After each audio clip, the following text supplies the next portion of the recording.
there is one hopeful note. A select group of rockers, chief among them Bruce Springsteen and Prince, continues to refuse to have anything to do with commercial endorsements or tour sponsorships or anything else that sells out the music's original meaning.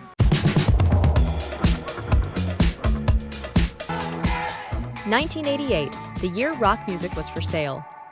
Equally embarrassing to a number of other pop stars was director Julian Temple's video for the Neil Young song This Note's for You.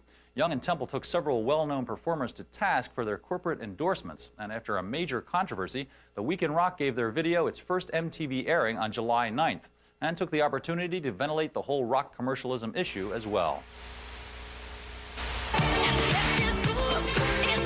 Those soda commercials are just driving me nuts.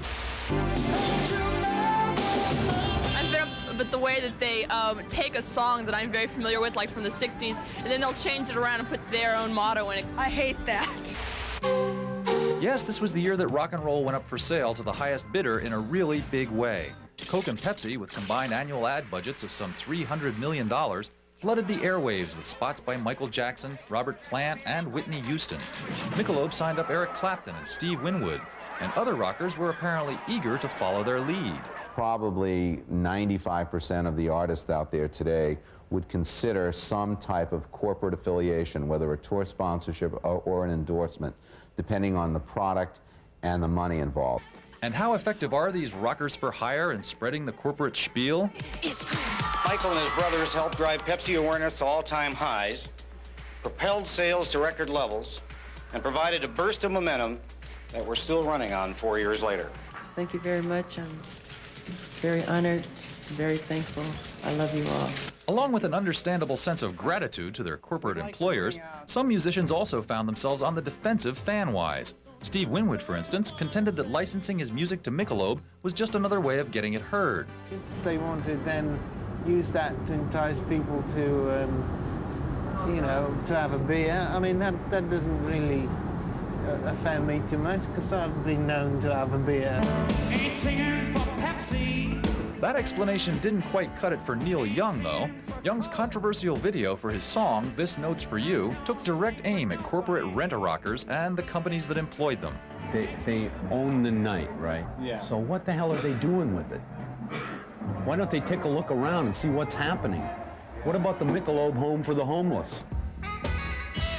Hey, when you start selling products, it's the American way, man. You're like a duck on one of those things in the circus. I can take a shot at that anytime I want, and I'm not being disrespectful to anything. Young's criticisms hit home with some rockers, such as Coke promoter Robert Plant. It was a compromise, and I do accept that Neil's absolutely right. Yeah. But I wanted to do it because I wanted to do it, because I don't do these things lightly. It takes me 2 years of farting around to get the thing going. So when I get it going, if I've got an opportunity of reaching a sports audience or somebody who watches dirty movies at 2 o'clock in the morning on the TV, then I want to be there too. Not everybody wants to jump on the rock commercials gravy train, at least not where friends and fans can see them clambering aboard. Thus, the quiet popularity of commercials restricted solely to the faraway Japanese market. Stars, movie stars, rock stars, what have you, seem to feel that they're not selling out by doing this kind of advertising for Japanese television.